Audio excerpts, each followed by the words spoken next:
नमस्ते, मैं हूँ संगीता। क्या आप जानते हैं कि आपके मन की 90% समस्याओं का समाधान आपकी नाक के नीचे ही है?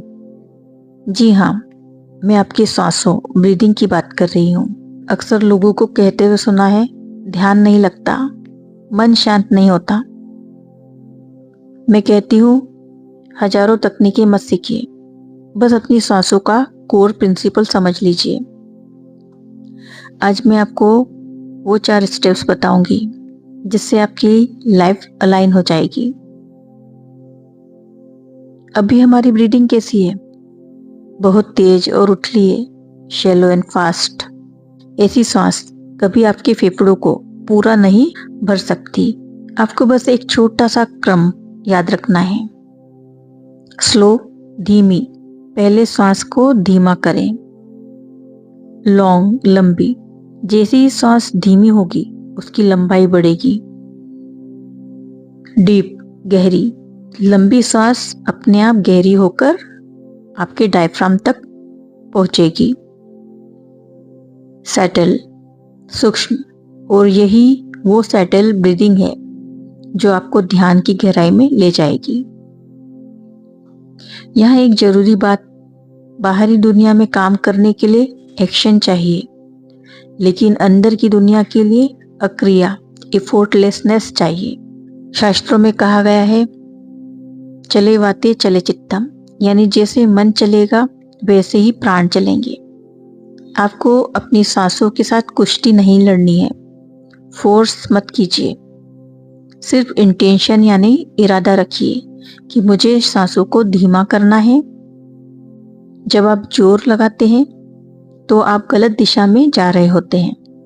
जब आपकी सांसें सूक्ष्म हो जाती हैं तो वे आपको डिस्टर्ब करना बंद कर देती है।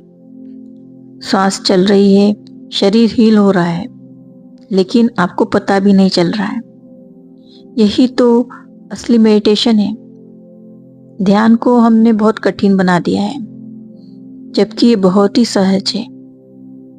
मेरा आपसे वादा है, बस 5 मिनट रोज इसे ट्राई करके देखें। हजारों तकनीकें अपनाने से कुछ नहीं होगा अगर आपका बेस कमजोर है। जब हम प्राणायाम शब्द सुनते हैं तो अक्सर हमारे दिमाग में क्या आता है? सांसों को रोकना, जोर से खींचना या उसे कंट्रोल करना। लेकिन क्या आप जानते हैं कि प्राणायाम का असली मतलब कंट्रोल करना नहीं है? जबरदस्ती करना आपके शरीर के लिए नुकसानदायक हो सकता है।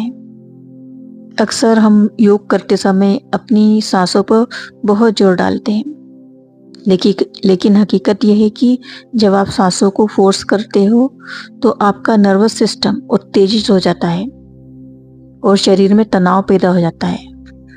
प्राणायाम का अर्थ है प्राण का आयाम यानी विस्तार। यह जबरदस्ती नहीं, बल्कि बहुत ही सहजता और सजगता के साथ किया जाने वाला अभ्यास है। जब हम रिलैक्स होकर बैठते हैं तभी उस सूक्ष्म ऊर्जा को महसूस कर पाते हैं, उस वाइटल लाइफ फोर्स को अनुभव कर पाते हैं। महर्षि पतंजलि ने भी कहा है, स्थिर होकर बैठने के बाद अपनी स्वाभाविक सांस और एक्सलेशंस की गति में स्थिरता लाना ही प्राणायाम है। जब हम अपने अहंकार, ईगो के कारण सांसों पर कब्जा करने की कोशिश करते हैं तो हम अपने भीतर के प्राण को असंतुलित कर देते हैं। प्राणायाम का असली लक्ष्य खुद को थकाना नहीं, बल्कि प्राणों को स्थिर करना है। अगर प्राणायाम के बाद थका हुआ, चिड़चिड़ा अनुभव हो तो समझ जाइए कि आप कंट्रोल करने की कोशिश कर रहे हैं। सही प्राणायाम वो है जो आपको गहरी शांति और मानसिक स्पष्टता दे। तो अगली बार जब आप प्राणायाम के लिए बैठे तो अपने सांसों को अपनी गुलाम बनाने के बजाय उनका दोस्त बने। केवल सजग रहे, सांसों की लय को महसूस करें और देखिए कैसे आपका जीवन प्राण शक्ति से भर जाता है। अगर आपको आज की जानकारी पसंद आई है तो वीडियो को लाइक करें और हमारे परिवार संगीतास ओम वर्ल्ड का हिस्सा बनने के लिए सब्सक्राइब जरूर करें। ओम नमः शिवाय।